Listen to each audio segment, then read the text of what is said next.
Guys, kakanta lang ako. Radix po pala, shoutout sa mga putang inang fuck you na nanguhusga sa akin na hindi naman ako kilala. Para sa masasabi ko lang sa inyo, mga putang ina nyo, fuck you kayo lahat. Hindi ko kailangan mong pakilala kung hindi naman ako kilala. Importante kilala ako kung sino nakakakilala sa akin. Tarahin ko lang. Sumunod ng kwarto ko.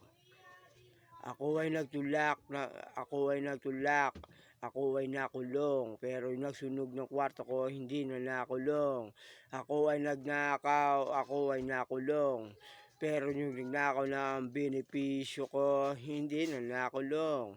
Ako ay nakakit, ako ay nakulong, pero yun na nanakit sa akin, hindi na nakulong. Aba na magaling. Aba ng magaling, modus ng operante ng gobyerno, ako ay patalsikin. Tatakbo ako sa gobyerno, ayaw nila.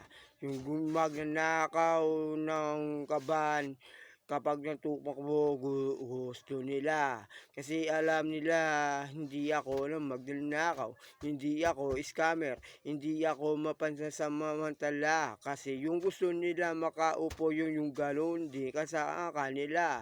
Aba na magaling, aba na magaling, aba na magaling. Ngayon pala, ayaw pala na ng marami ang gusto ng pagbabago.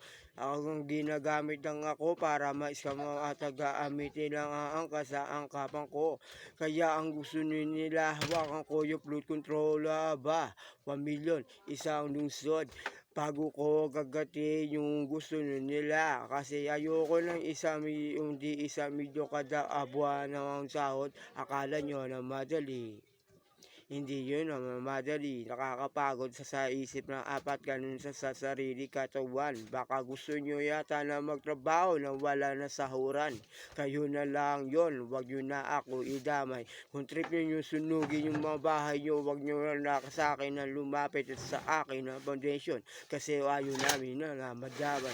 Aba na magaling, aba na magaling. Kapag ikaw ay tumulong, ikaw rin na may uutang na loob sa kanila rin.